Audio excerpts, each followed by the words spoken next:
নমস্কার ভিউয়ার, আমি শ্রদ্ধা হোমিও ক্লিনিক থেকে আপনাদেরকে আজকে কোষ্ঠকাঠিন্যর কিছু ওষুধ বলবো। শুনবেন আপনারা ভালো মতো।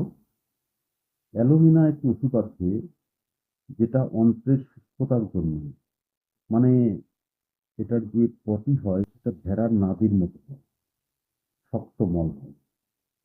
আর শিশুদের কোষ্ঠকাঠিন্য কিন্তু এরকমই হয়, কিন্তু ভেড়ার নাভির মতো বা ছাগলের নাভির মতো। তাহলে কিন্তু ওপিয়ামটা কিন্তু প্রযোজ্য, অ্যালুমিনাটা প্রযোজ্য।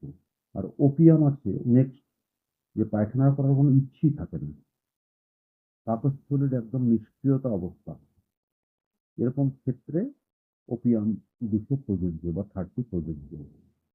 প্লাম্বামেট আছে অন্ত্রের রসক্ষরণের অভাব, মানে অন্ত্র থেকে রসক্ষরণ যদি হয় তবেই তো ঠিকমতো পটিটা হবে, কিন্তু সেক্ষেত্রে কিন্তু তা হয় না। এরকম ক্ষেত্রে যদি আসে তাহলে কিন্তু প্লাম্বামেটটা প্রয়োজনীয়। নেট্টামিউরের ক্ষেত্রে আসে, এতে মল, মানে রক্তপাত হয় এবং মলদ্বার ফেটে পর্যন্ত যায়। এসব ক্ষেত্রে কিন্তু নেট্টামিউর কিন্তু খুব প্রযোজ্য। হাইড্রাস্টিস আছে। হাইড্রাস্টিসটা হলো সব রকম কোষ্ঠবদ্ধতা, কনস্টিপেশনে এটা কিন্তু কাজ করে। পোডোফাইলাম আছে, হ্যাঁ, এটা শিশুদের জন্য বিশিষ্ট কাজে করে। মানে মলে যদি দুর্গন্ধ হয়, কোষ্ঠবদ্ধতা থাকে, উদরাময় থাকে, তাহলে কিন্তু এই পোডোফাইলামটা কাজ করে।